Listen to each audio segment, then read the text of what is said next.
Let's get started. Good evening, everyone. I want to welcome people who have just joined us to our Return to Learning webinar. I'm joined here this evening by 7 panelists who all worked last week on their teacher design teams for the high school.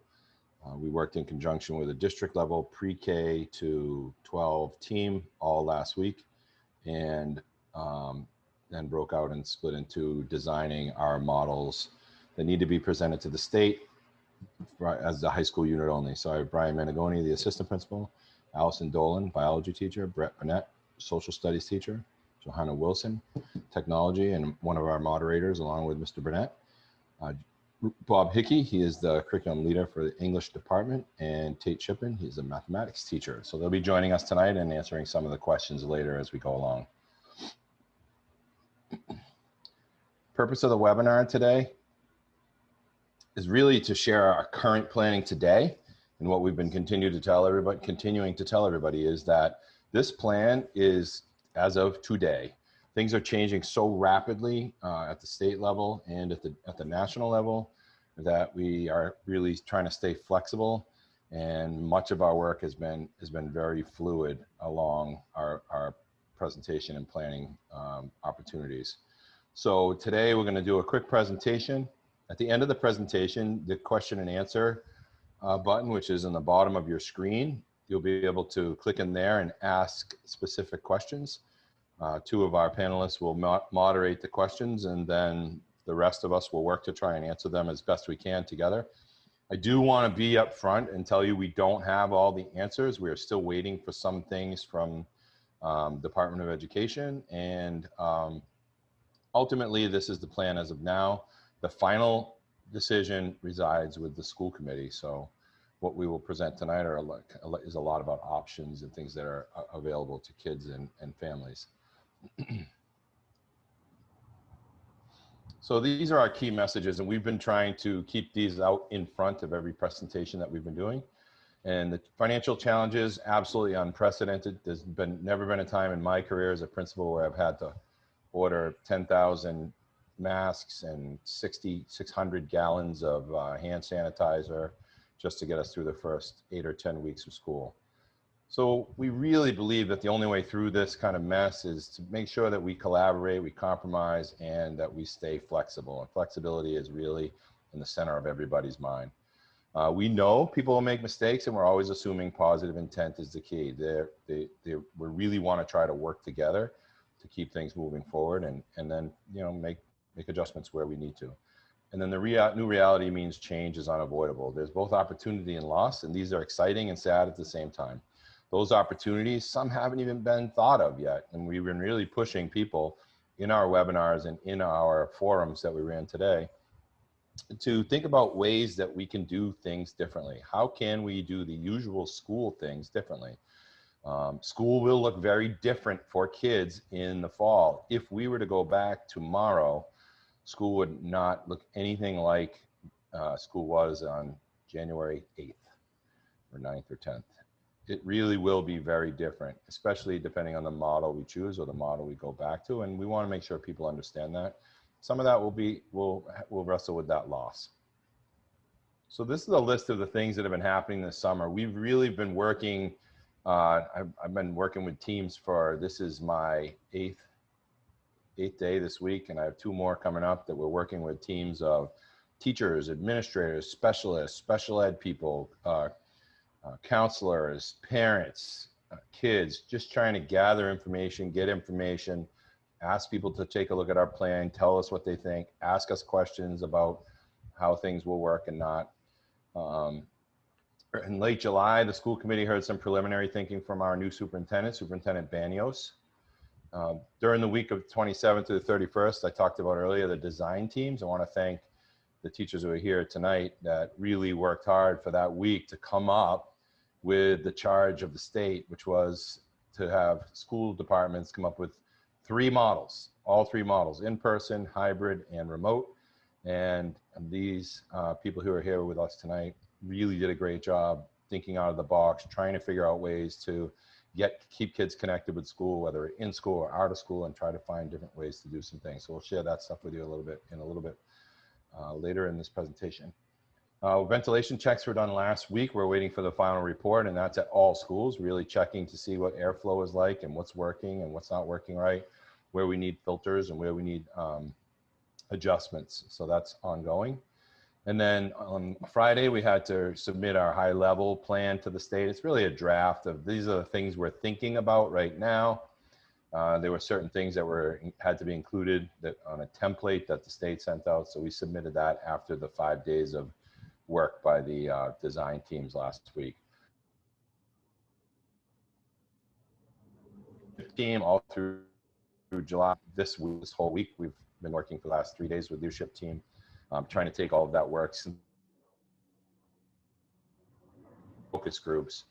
We've been looking for a lot of community input, faculty and community chats have been had, and then really trying to just make connections and strong connections with people so that they understand what we're thinking about, and they may push us to think differently about some things. And then on the 10th of August, we will have to submit a final plan to the state.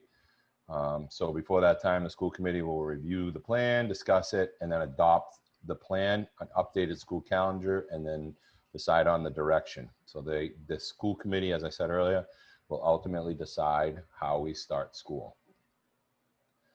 So there are 3 potential models that the state asked us to examine: the in-person full return to school, the hybrid model, a combination of in-school and remote learning in a school, and then a full remote. All students are at home just like we were in the spring, with some caveats. So the full return, after measuring every single room in our facilities, looking at alternative spaces, trying to figure out how to get, in our case, 550 kids into our building, along with our staff and students, and faculty, while keeping everybody safe and following the guidelines. We felt it wasn't feasible at this time. The hybrid model, according to the Commissioner of Education last Thursday in a call with superintendents, he states that 85% of Massachusetts districts are planning for a hybrid model. I can't verify that number. I'm just taking it from his conversation with superintendents. We do know, however, in the past 48 hours, the survey that we sent out, that 81% of Hamilton Wenham families are planning for hybrid. So they're planning to send their kid to school for some in-person schooling. The model that we're looking at for a hybrid model is fairly straightforward. Their students would basically be divided at the high school into 2 cohorts, cohort A and cohort B. Monday, Tuesday, cohort A would meet in person, have synchronous, like a regular classroom lesson for about 90 minutes. And then Wednesday, Thursday, and Friday, they would be remote, doing some asynchronous work, some follow-up work, some project work.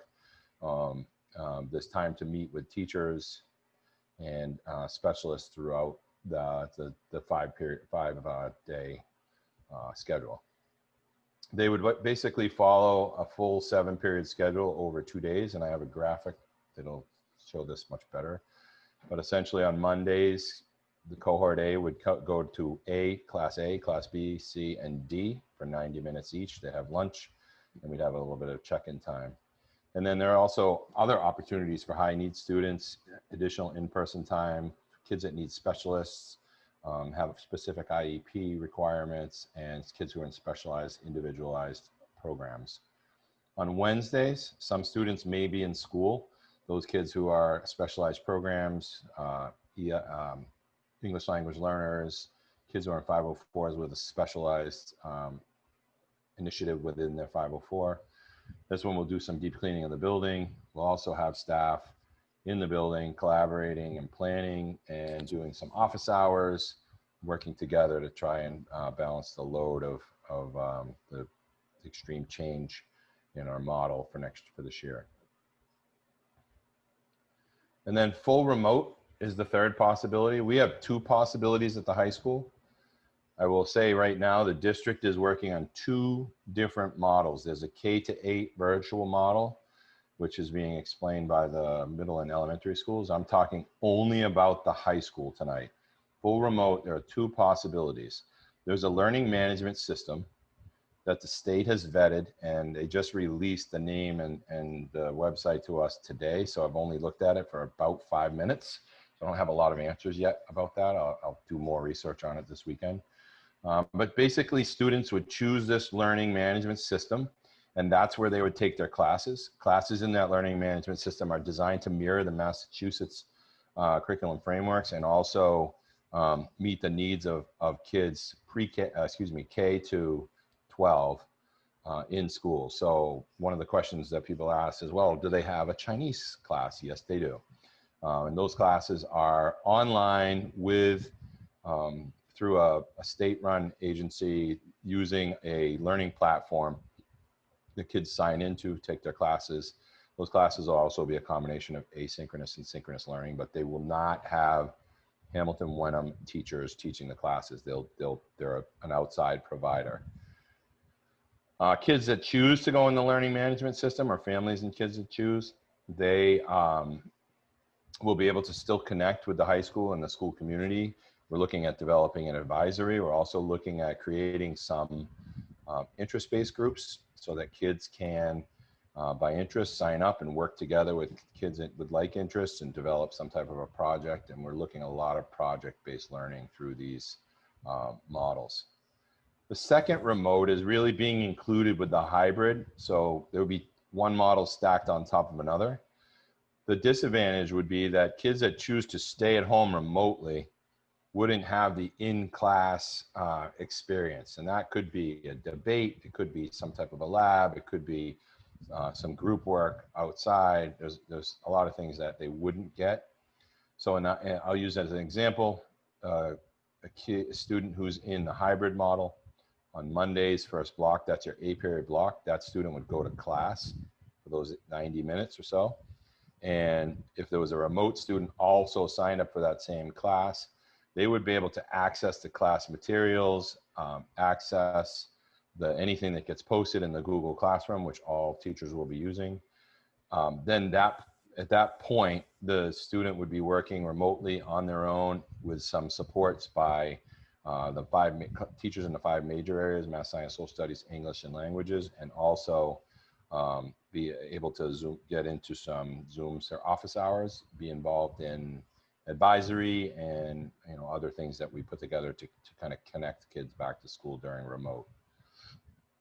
The bigger piece is, if the whole school, if we said the first day of school for the first month is going to be remote, then there doesn't really have to be a choice made. Every student in the high school would basically do what we did in the spring. The difference being that the state has said, unlike in the spring, you now have to have 330 minutes per day of some type of instruction, either synchronous or asynchronous. There's 170 school days instead of the usual 180, and you need to meet, these classes need to meet for 990 hours over that 170 school days.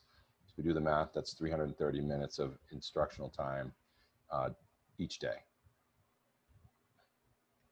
So some of the changes that we'll note from the spring: students will receive grades for their work.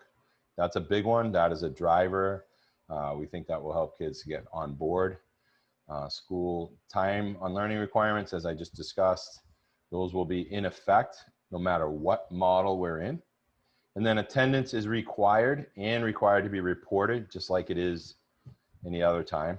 I don't, if people remember when we left school in March, about a week after we left school, maybe 2 weeks, the state said, okay, we're not worried about attendance from this point on, everybody's good. That will change now on that first day of school for us, which looks like it may be around September 14th. And the requirement for both kids in hybrid programs and kids in remote programs. So we developed a short homeroom to allow us to have kids connect with us and meet those requirements by the state. So let's talk about safety. That's the number one thing on everybody's mind. That's the number one thing every panelist in this webinar came to us with. Safety was primarily important no matter what. So we talked about air quality assessments. We talked about sanitizing procedures. We've actually, excuse me, changed out desks at the high school. We made some purchases because any student desks who have 2 kids sitting at the same table, which is about I think almost all of our math classes, or if not most of them, and several of our other classes, those now have to be single student desks. They have to be 6 feet apart.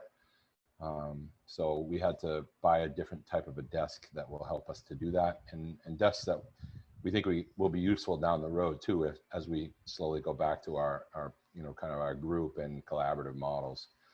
And then reduction in students in the classroom. The hybrid model at the high school, depending on the number of people who decide to go remote, the hybrid model in the high school would basically have in school at one time approximately 250 students. It depends on attendance, who's in, who's out, but approximately 250 students. So that would give us a huge reduction in the number of kids, 50% reduction. They're spread across the entire building because we're using more spaces other than our usual classrooms. We're going to add spaces to be used for classes that we wouldn't otherwise use. And then the changes in what school looks like: signage, direction, PPE, sanitizing, how many kids in the bathroom at one time, how many adults in a workroom at one time. All of those things will be part of our safety planning, or already are actually. So the adjustment of time and learning, we already talked about. Limiting building access. We won't have people coming in to present to our kids. We could do it remotely. We will still be running remote IEP meetings. We'll be changing our procedures for changing class, for walking down the hallway, for going to the bathroom, for eating lunch. The state is requiring kids to be 6 feet apart, facing the same direction, sitting basically on their own by themselves. So that's basically what our lunchroom would look like. Only in those places can kids take their masks off to eat. Then to move or to go throw your trash away, they need to put their masks on. So there's a lot of new procedures. We're developing mask policies, which sounds funny, but you really need to know, okay, when should people take a break? If you haven't tried to wear a mask all day, there comes a point in your day when you're like, please get this thing off my face. So there are policies around wearing when you have them on, when you don't have them on, when you can go outside, and things like that. We'll do lots of training. What school will look like will be very different in the fall. So we want kids to see that up front and understand that the procedures will be very strictly adhered to. The health office procedures probably have the most change. They have really gained more space to put kids who may be sick at school and may need to go home.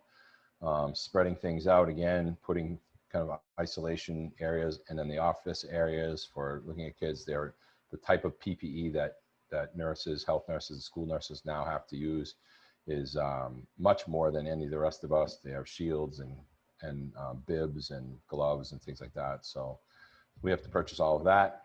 And then we'll be collaborating with the boards of health and Department of Public Health, which we're doing now. We're looking at CDC data, we're looking at state data. So all those things fall into our kind of our safety thinking and our safety planning.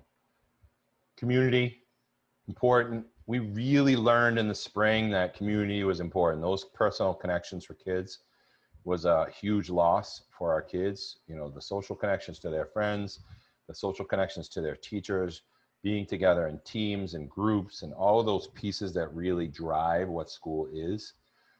So we wanted to make sure that we could do something. If we're in the remote model, or the hybrid model, we'll have an advisory. So small groups of kids, say 8 to 10 or 12 kids, working with an individual faculty person to build community, to make connections, to check in with kids, to help kind of find out issues that we might not find out otherwise. We're trying to give kids more options and connections to adults throughout their time going through this unusual change in school.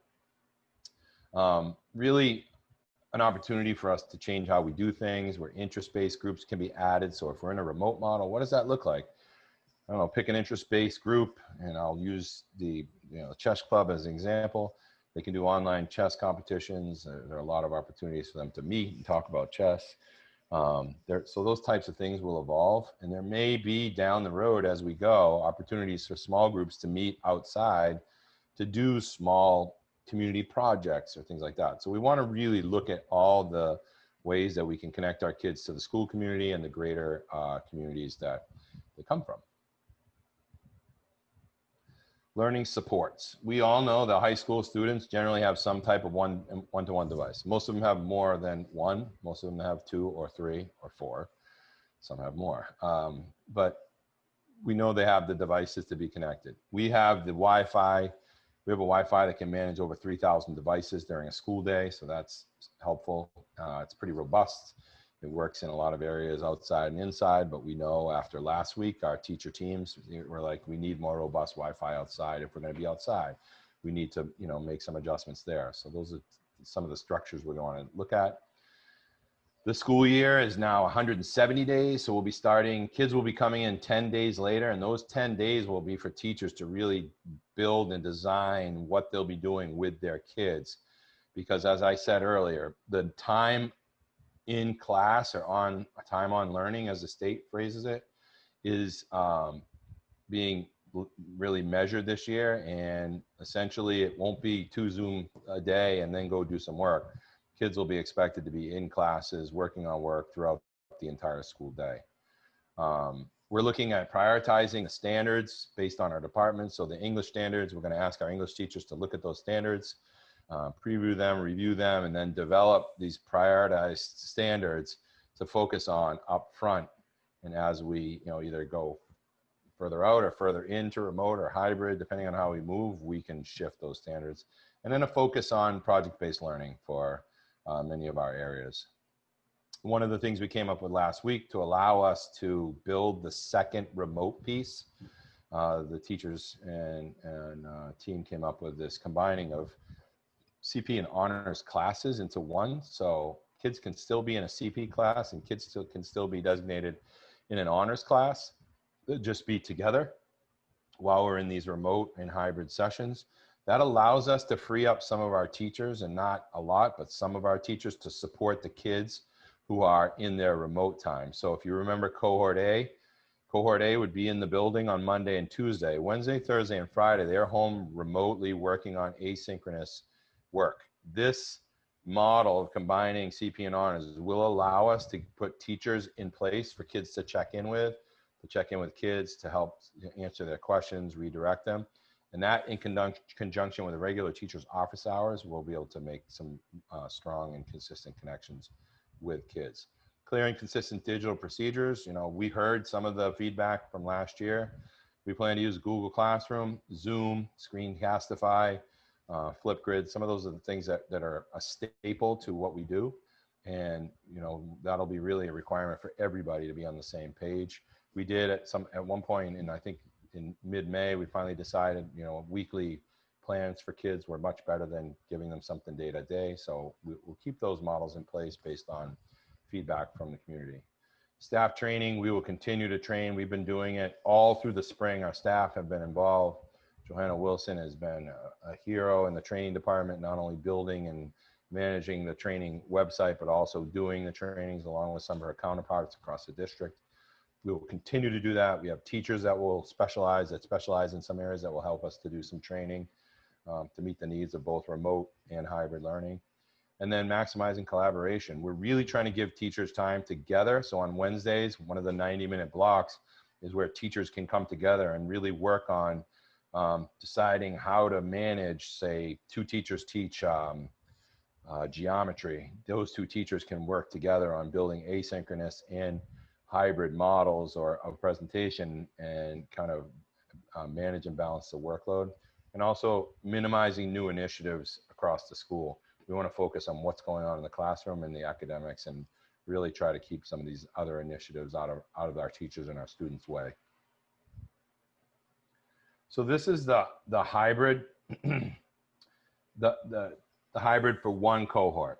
So this hybrid model is fairly straightforward. If you're looking at Monday and Tuesday, kids would attend 4 classes for 90 minutes on Monday, 4 classes for 90 minutes on Tuesday. One of those could be their academic support, could be advisory, could be an interest-based group.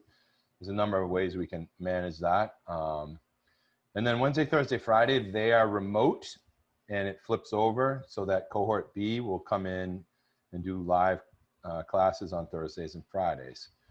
The bottom box is really a suggested remote organizer for those 3 days when kids are at home doing asynchronous work. Wednesday, organize your work in the morning, get up, you have to check into school. Even if you're in remote, you have to check into school. That's important. Every student, we have to account for any student who's in school or out of school. So we have a homeroom. So remote kids got to get out of bed and school starts at 8 and you need to check in with your homeroom teacher, be checked for attendance, and then you're off on your way. And then a suggested schedule. Try to work on your work for A block for 90 minutes or so or less, whatever, however it works out for you, B block, etc. Thursdays a repeat and Fridays the same thing. Some of those academic support days and then some of the time during remote will be supported by classroom teachers. As I said, we combine the CP and honors classes to free up some periods of teachers, not full time, but to give them some blocks to reach out to kids, for kids to reach out and say, I have a question in English. I know my English teacher's teaching a class, but can you help me answer this question? So we really want to try and support kids in different ways than we did in the spring. This is an all remote model. This is one of many we played around with. So this could change between now and the start of school. We're really trying to just figure out how to meet the state requirements and time on learning. Essentially, if everybody was home, everybody would get up, check in at 8 o'clock and start the day on Monday in their homeroom, check in, get the attendance checked out, and then jump into A block class. So what you see is this, again, this is just one of a couple of models we're playing with. If it's in red, that would be a synchronous where kids would connect with their teacher during Zoom. And then if it's in black, that would be an asynchronous time where kids would be working on their own in small groups on projects, long-term projects, etc. And this could change. We're looking at, we have a number of teachers who said, well, why can't I meet with my kids every day synchronously, which is fine as well. We have learned that kids can only tolerate so much in a day of Zoom as well as adults. So it's really a management of maybe touching base with kids, giving them a brief amount of information, a short lesson, and then setting them free, but being available if they have questions. On Wednesdays, as you know, the day is really shorter. So this is really just our schedule that we usually run, but this will happen in remote. Everybody gets a little break for lunch, back into class, and then we'll do advisory or interest groups.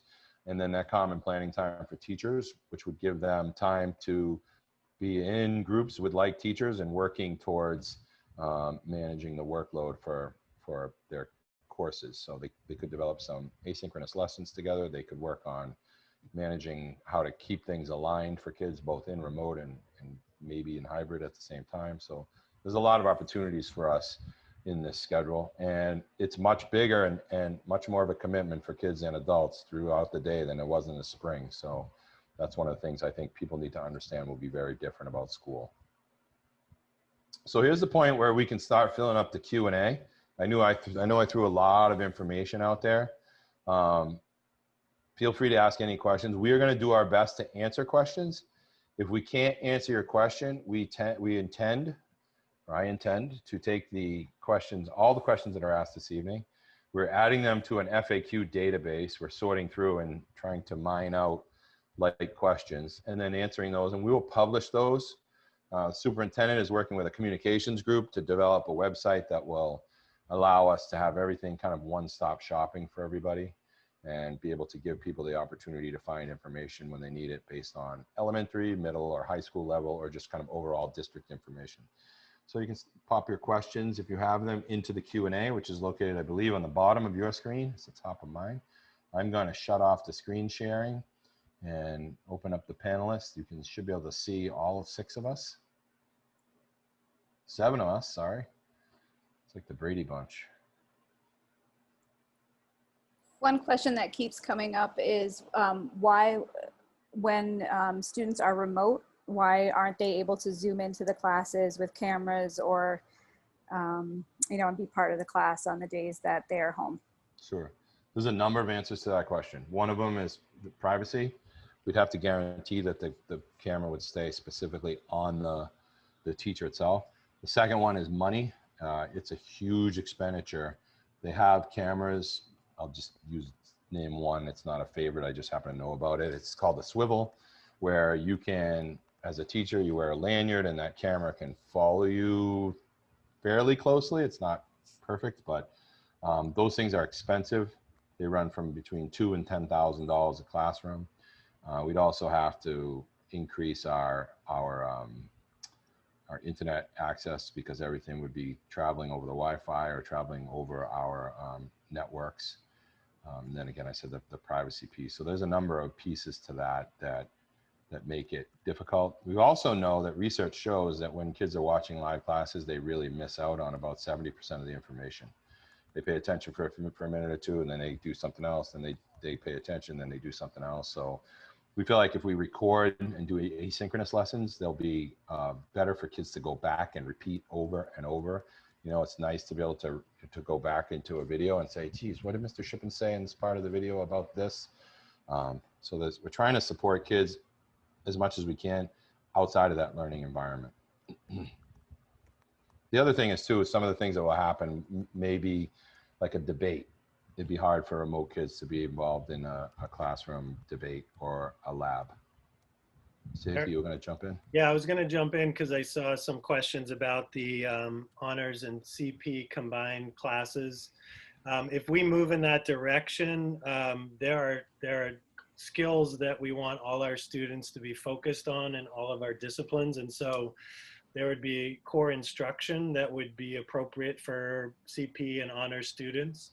And then we would take some of the additional extension work and provide that to our honor students like we would if we were teaching the two courses separately. A really quick example of that is that, you know, early in 9th grade, we've typically done a core text that is the same for CP and honors, a To Kill a Mockingbird, whereas the honors group would read that in addition to another text, Warriors Don't Cry. And so that can be configured with students in the same course, because we'll have the students in a hybrid model. We'll have them in person and we'll have them remote, or if we're in a remote situation, we can provide those extension activities for the honors students. So they would still in their schedule be identified as college prep or honors, and the workload would be comparable to what it would be if they were in separate classes. Could someone speak to how we landed on the schedule, like the 90-minute blocks, as opposed to going through a full schedule of classes each day? Yeah, I can talk about that a little bit. One of the things that we wanted to minimize during the school day were the number of transitions. In other words, when kids are in the hallway. And if we ran through all 7 of our classes, let's say for kids in the hybrid model, they would be coming to school 2 days a week and seeing 7 classes on both of those days. That's a lot of kids in the hallway during a number of periods of time, and we're trying to cut down on that. We also want to balance that up against, you know, what can happen in 40 minutes in a classroom versus 90 minutes. And I think teachers would prefer that longer period of time in a classroom with their students to do some more in-depth activities and discussions. So, you know, we had to weigh all of that together, and we felt that having that one longer class period would be more valuable, while also attending to some of the safety concerns as well.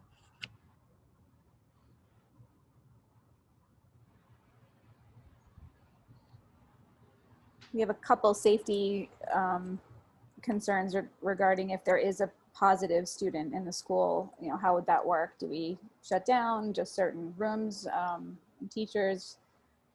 This person's thinking about specifically like the shared spaces, like the bathrooms and the cafeterias. Sure. Part of our process of knowing where kids are, so what class they're in at what time, with whom, and then using our eHall pass system to know who's not in our class at particular times allows us to do that tracing if necessary.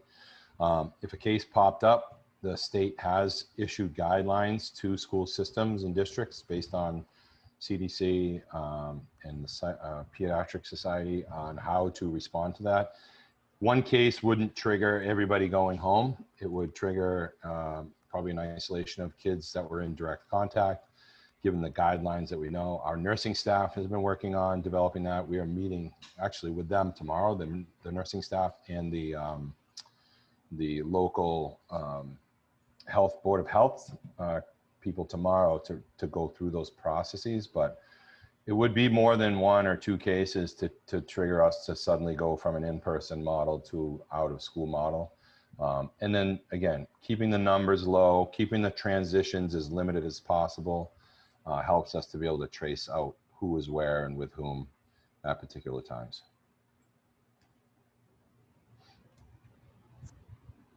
So, Eric, we've had a couple of questions on how the cohorts would be assigned, and would they be the same across the entire school system? So for the younger kids being on the same system as the older kids. So this cohort model is going to be the same across the district. It's basically an alpha split. At the secondary level, which includes middle school and high school, the secondary level uses the same buses. We have the same times where kids are coming in, similar types of transitions. So that allows families to be able to plan ahead and say, I know all my kids are going to be in that, in class, in school on Monday and Tuesday and home on these other days. Now, there may be some reasons to move other kids around. For example, a specialized program where kids are not necessarily in the regular classroom. They may be in a special ed classroom. They may be in a different type of model or in a different location, but they generally are in what they call self-contained classes for much of their day. That's a very few number of kids, but for the most part, it's going to be approximately an alpha split. That will be the job of an interesting job trying to figure out where to split it so that we get our classes to be manageable and also to fit in our spaces at 6-foot distancing.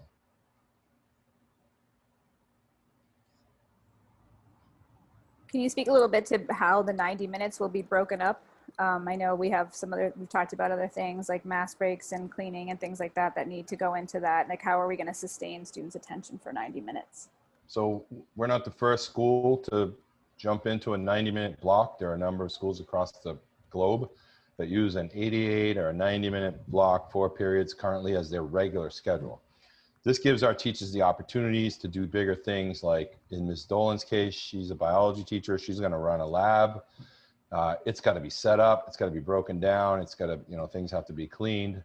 So there'll be the usual things going on that might happen in some days over 2 periods. So Ms. Dolan, you can talk a little bit more about this better than I can, but she may have to set up a lab on Monday that she uses on Tuesday and Wednesday for her classes. Now, this kind of gives her enough time, not enough, there's never enough, but gives her time to be able to build those opportunities for kids. It also gives teachers time to do things outside of looking at a computer, like getting kids up, getting kids outside, doing some project-based work, and just gives them time to make those transitions. So if they have to go from inside to outside, they're not looking at the clock saying, oh, we only have 18 minutes left. We'll never be able to pull this off. It gives time for mask breaks.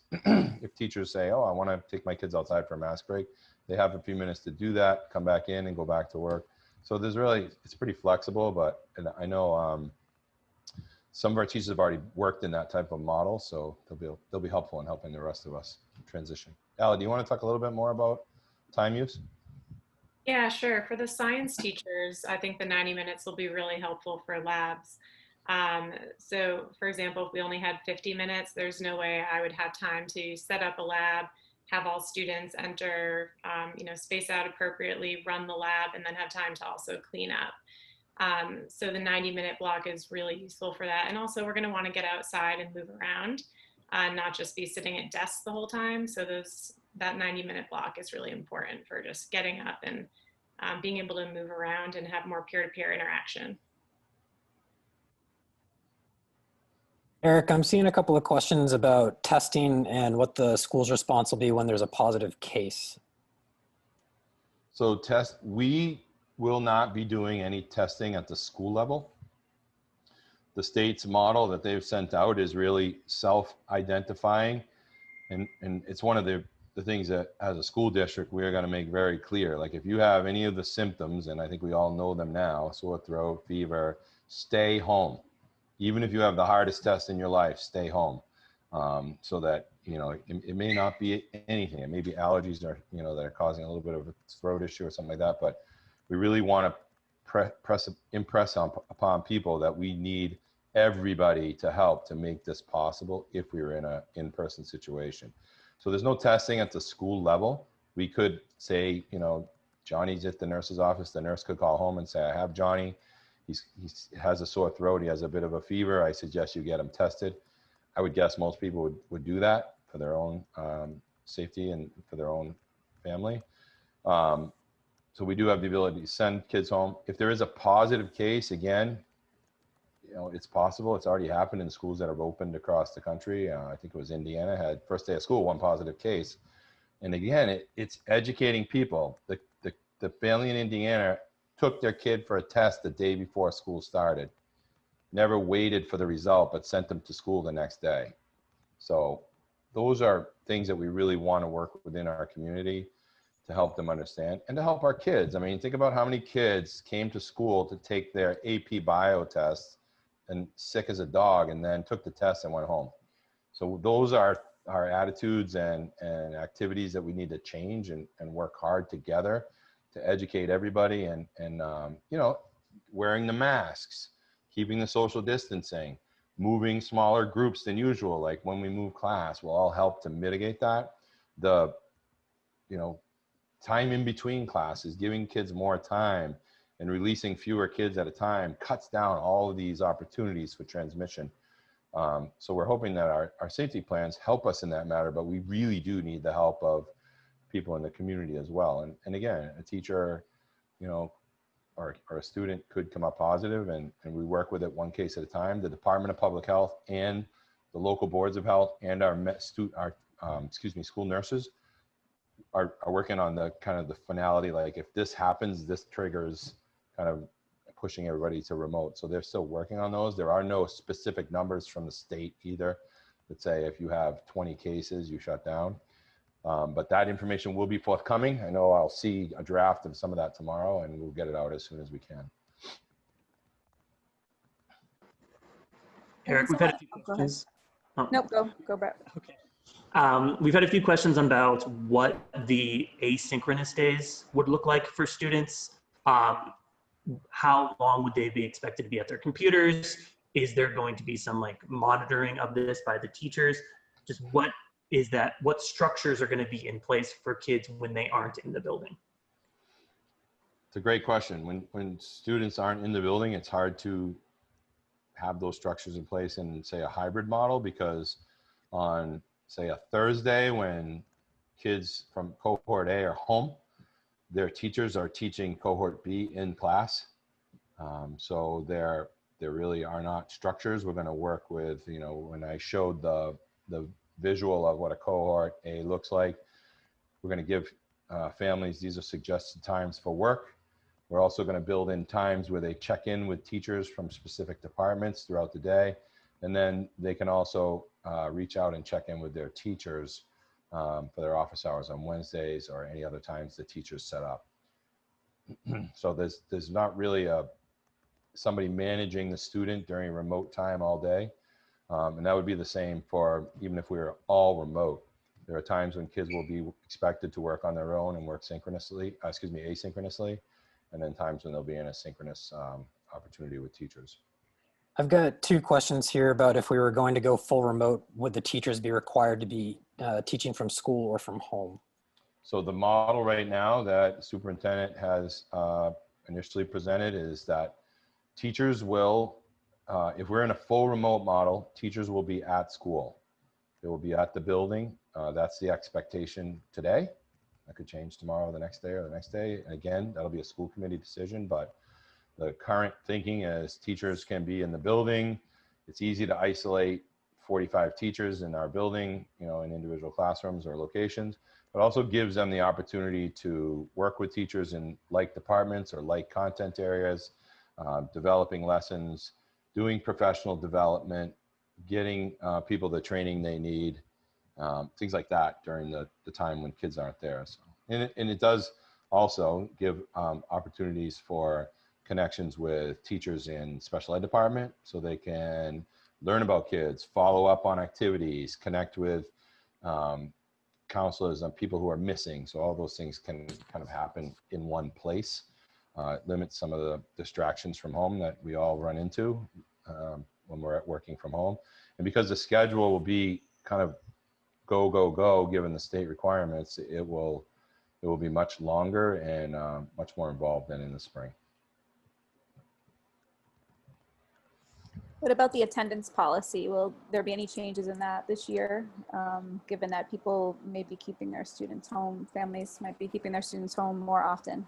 Yep. So clearly the attendance policy that the state is putting out is that we have to take attendance every day for every kid, whether they're in remote hybrid, or a hall hybrid, whatever, wherever they may be. We have to locate them and make sure they check in with us.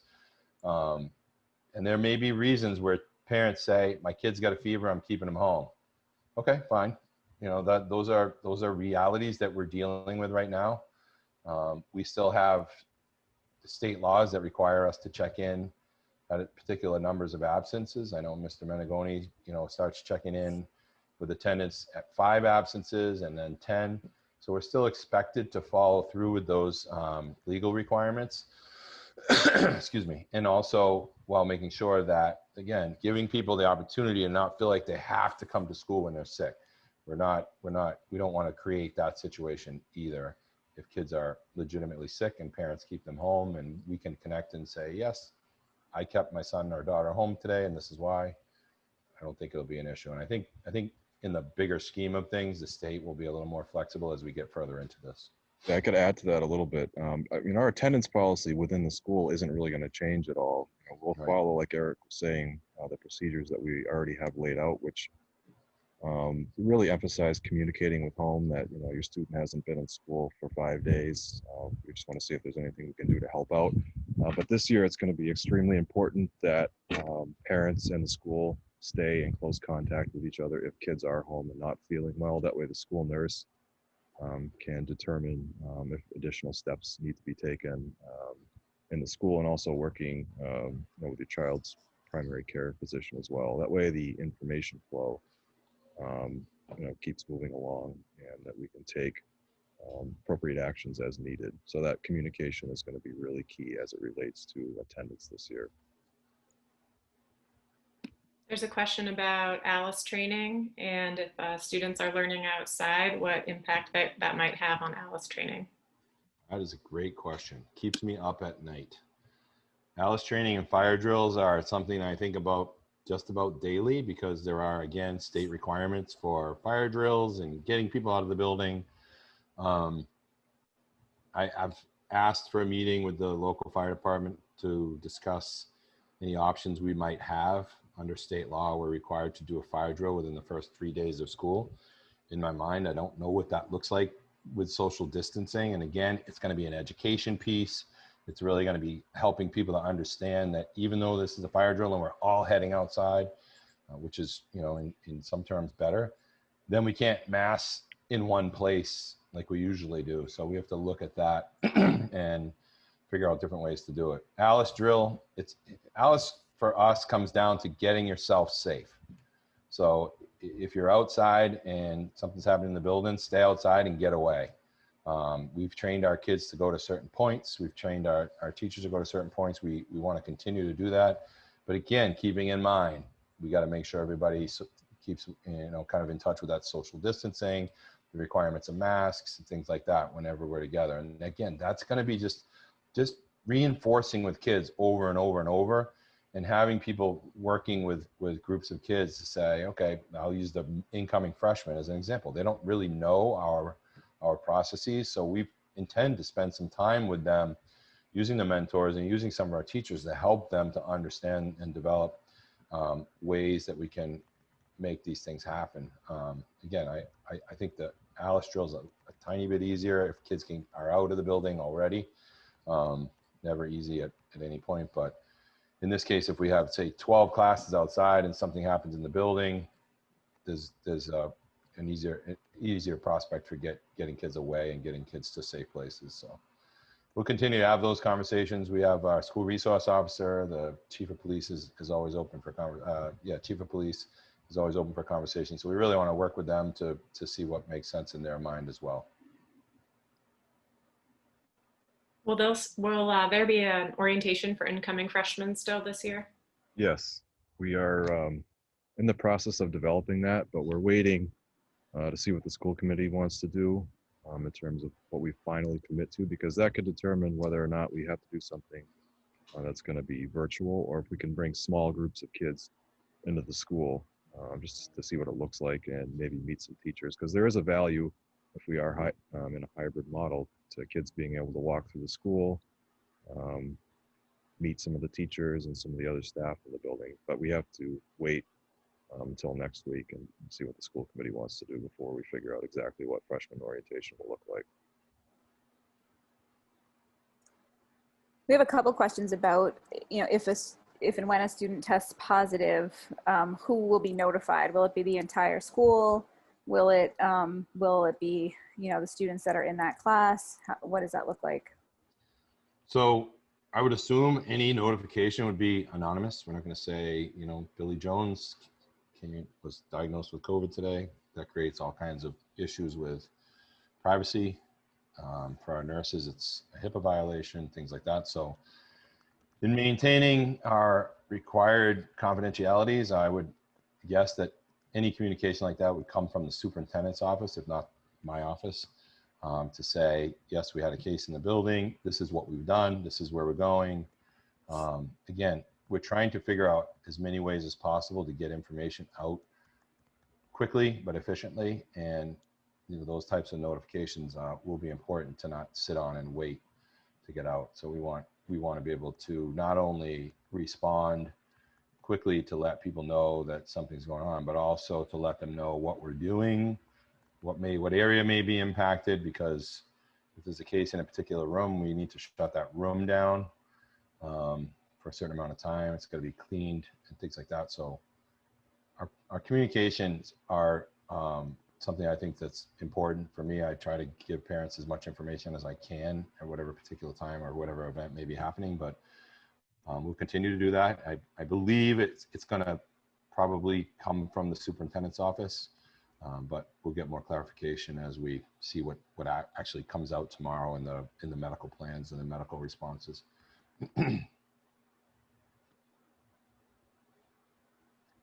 We've got a great question about when we talk about time on learning, what is that? Does that include additional hours? That would be our homework, or what does homework look like in this model? So that would be a good debate. Yeah, that'd be a great debate to have, I think. Yeah, that team members might be able to answer that. We did talk about that. Like realistically, if you're in I'll use a hybrid model, for example. You're in a hybrid model and you met with your teacher in person, you got your assignments for your 3 days. I don't see any other assignments outside of that work, because the expectation is that we need to balance that load for kids over that 3-day period. I bring you back again to that suggested, time to work on your classes.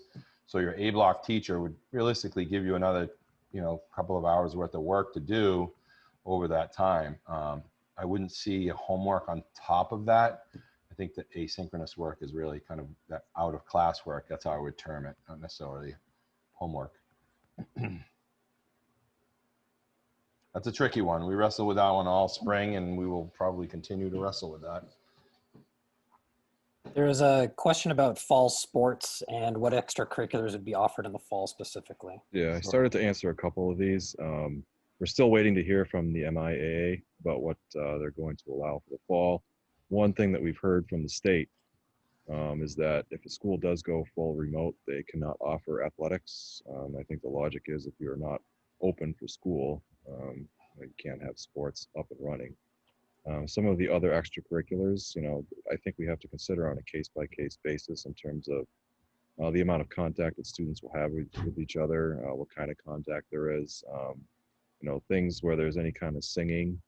We know that chorus class, for example, if it's going to happen, has to be outside. So that may tell you a little bit about what we can run and can't run. But again, we're still waiting to hear more information from the state and really ultimately what model we're going to be running in the fall in terms of school. The model is important too. Brian and I meet with the Cal League principals weekly. We have a constant chat going with them. We're all running into the same dilemmas, trying to compare notes and get an idea of who's doing what, trying to trim down the rumor mill, because we ran into a lot of springtime stuff where, oh, well, Manchester Essex is doing this and Ipswich is doing that, and they really weren't. So we do stay connected with the principals and superintendents for that reason, so that we're trying to row the boat in some similar direction. Some of those schools have already determined that they will be going remote. So we already know that athletically we don't have those teams to play. And then the whole athletics piece is still being addressed by the Department of Education. When it comes to extracurriculars, the two that come to mind that become interesting to have is band and chorus. So if you look at the state guidelines that came out a week and a half ago, band and chorus have to happen outside only. Kids have to be a minimum of 10 feet apart. And if you're singing, you have to have a mask on. So that would be an interesting concert. It's really limiting. And kids, we know we have a lot of kids that are musicians, that sing, that dance, that are involved in theater. And those are the things we need to kind of figure out new and interesting ways to let them continue to do what interests them, but in very different ways. So extracurriculars will look differently just based on social distancing, group gatherings, and how many places we have to go on campus that are safe for kids outside and after school. There's a question about whether or not we're planning on running all of the electives we normally do. Yeah, I mean, we can run really all of our classes regardless of what model we choose. In a full remote model, that is if everybody's learning from home every day, I can bring up art classes as an example. They're going to look very different. In a hybrid model where kids are in school and you had an art class, you can do a lot of what you would normally do, but in a situation like that, we have to be very mindful of sharing materials and making sure, I think, that kids have their own set of whatever it is they need in their classes. But I don't anticipate really having to not run elective classes. I think right now we can pretty much put out there everything that was in the course catalog. And as Brian said, things will be different. Like we have the ability in the spring, our buildings were locked down and no one was allowed to go back in the buildings. Nobody, administrators, teachers, it was like we locked them and left them that way. Now we have a better understanding of how things work.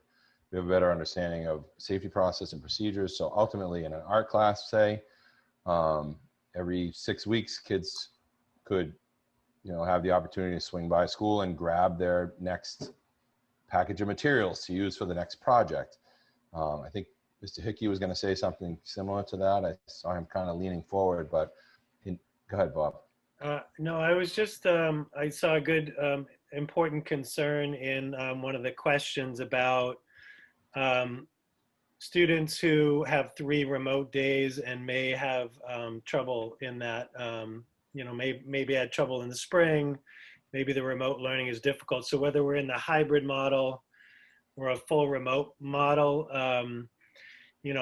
that the concern is how do we make sure that those students don't get left behind? And my hope, and if anyone else can jump in, is that we learned in the spring that not every student had as much success in that model, and we were very much cognizant of who wasn't turning in assignments. How can we reach out individually with those students, sort of bridges and supports? There is, and it's going to depend on how many students in a hybrid model can be in the building, but we are sort of having discussions about how to support students who are more at risk, doing work on their own, especially in a remote environment, and how can we build them back into those supports that they would have if they were in school more often. I do hope that advisory is going to be a way to sort of catch students who are not doing remote work. And also our goal is with these interest-based activities is to really set the goal that every kid is connected, even in a small way, to an interest-based group so we can keep our eyes on every student at the school. So that's my starting point, but I just thought it was a really important concern to bring up with the possibility of hybrid with remote or full remote. And adding to what Bob said, if we were in a hybrid model, on Wednesdays, we don't really have classes scheduled where teachers are going to be teaching them with a specific group of students. So that's time for the adults really to get together and figure out how to support kids who are struggling in classes. So in addition to the planning ahead that teachers can do on Wednesday, they can also look back a little bit and say, okay, these are the kids who are having a tough time in class. what can we do to support them, and also that's an added benefit, I think, of that CP and honors mix, that you can have all the ninth grade English teachers, for example, talking together about what are some of the issues that are coming up and how can they work together as a team to solve them. Because I think giving them that professional time together to not only, like I said, plan forward, but to look back at how the kids are doing is, really is actually an opportunity that's coming out of this that we wouldn't normally have. All right, we got time maybe for one more question, and I want to respect everybody's time. It is 7:01 or so. So we'll take one more question and then close it down. And again, as I said, we will continue to answer questions and post them. So if you have a question, it didn't get answered, make sure it's in the Q&A. We do take those and export those out of this meeting. And we'll also post this meeting, the recording, on our district-wide website as well.